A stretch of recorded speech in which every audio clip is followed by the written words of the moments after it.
Welcome to tonight's Saturday Night Special, episode 812. I'm Mark Aho, author of Building Wealth and Living in Faith.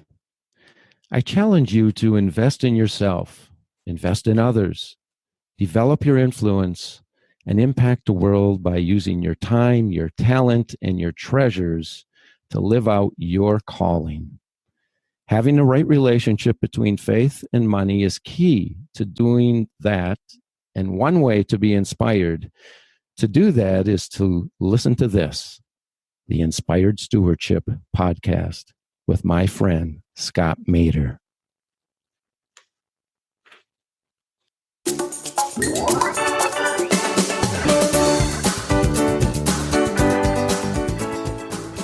The truth is, sometimes plants that some people might look at as flowers and pretty and attractive and a good plant to have, someone else sees as a weed because it's growing in a place where they don't want it. It's growing in their garden. It's choking out the nutrients. It's using energy that could be spent to do something more beneficial.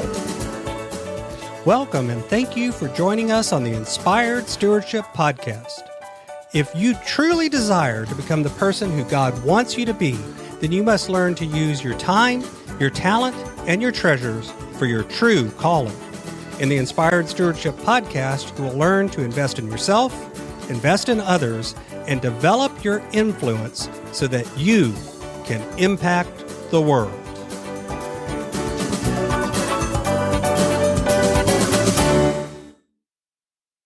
In today's Spiritual Foundation episode about impacting the world, I talk with you about Matthew chapter 13, verses 24 through 30 and 36 through 43. I talk about how we should not be the weeds for others, but instead be the wheat. And I also share how all too often, if we aren't careful, we find ourselves being the weeds. So in this chapter of 13 of Matthew, there's a whole series of parables, one right after the other. And in fact, the parable of the pearl is in here and others as well. But the one I wanted to focus on today is called the parable of the weeds. It starts in verse 24 of chapter 13 of Matthew, where it says, Jesus told them another parable. The kingdom of heaven is like a man who sowed good seed in his field. But while everyone was sleeping, his enemy came and sowed weeds among the wheat and went away. When the wheat sprouted and formed heads, then the weeds also appeared. The older servants came to him and said, Sir, didn't you sow good seed in your field? Where then did the weeds come from? An enemy did this, he replied. And the servants asked him, Do you want us to go and pull them up? No, he answered, because while you are pulling the weeds, you may uproot the wheat with them. Let both grow together until the harvest. At that time, I will tell the harvesters, first collect the weeds and tie them in bundles to be burned, then gather the wheat and bring it into my barn. Then he left the crowd and went into his house. Later, Jesus' disciples came to him and said, Explain to us the parable of the weed in the field. And he answered, The one who sowed the good seed is the Son of Man. The field is the world, and the good seed stands for the people of the kingdom.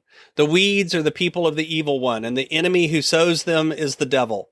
The harvest is the end of the age, and the harvesters are angels. As the weeds are pulled up and burned in the fire, so it will be at the end of the age. The Son of Man will send out his angels, and they will weed out his kingdom everything that causes sin and all who do evil. They will throw them into the blazing furnace, where there will be weeping and gnashing of teeth.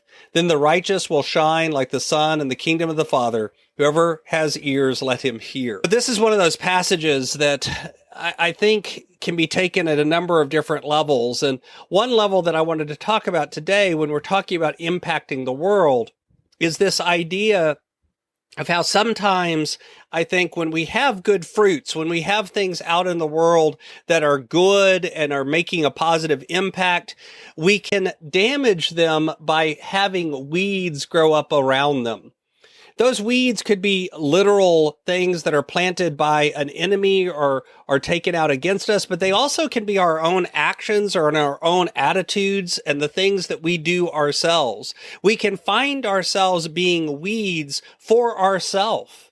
And what's more, we can often find ourselves being weeds for others as well, where without meaning to, without intending to, we cause harm for others. And the impact that we end up having on the world is negative instead of positive. I think it's all too easy for that to happen. But the truth is, we're called to be the wheat. And if you think about wheat, these agrarian analogies and parables that are used in the Bible sometimes seem a little foreign to us in modern times. But even today, if you think about wheat, it is this incredible crop that we use in so many things. Just ask someone who has gluten sensitivity or wheat sensitivity. Wheat is used in tons of food, not just bread, but many other foods. It's used to make beer. It's used to make spirits. It's used to make all sorts of other things that we find beneficial and useful in various settings. And wheat is a powerful crop. In fact, the beginning, when we found the ways to make things like wheat and barley and rice, these grain crops, these staples, that was probably the beginning of civilization in cities and agriculture and being able to settle down. Because it was such a staple. It was something that we could grow and we could continue to make many different foods from it. But instead, what often happens to us is we find ourselves being the weeds.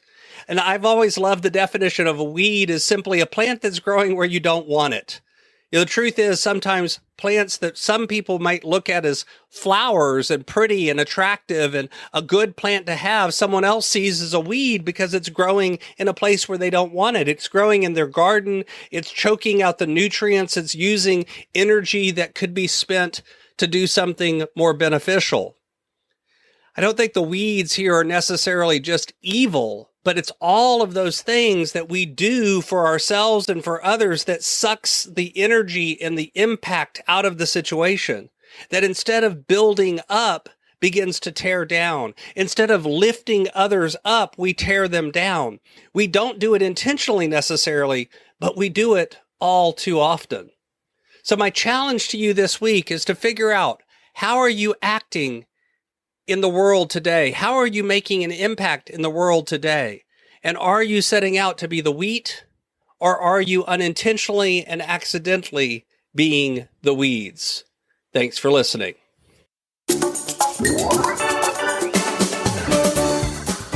Thanks so much for listening to the Inspired Stewardship podcast. As a subscriber and listener, we challenge you to not just sit back and passively listen, but act on what you've heard and find a way to live your calling. If you enjoyed this episode, do me a favor.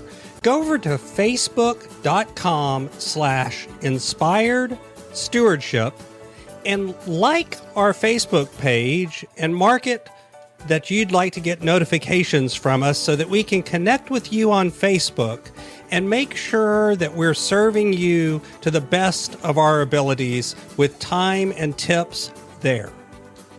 Until next time, invest your time, your talent, and your treasures. Develop your influence and impact the world.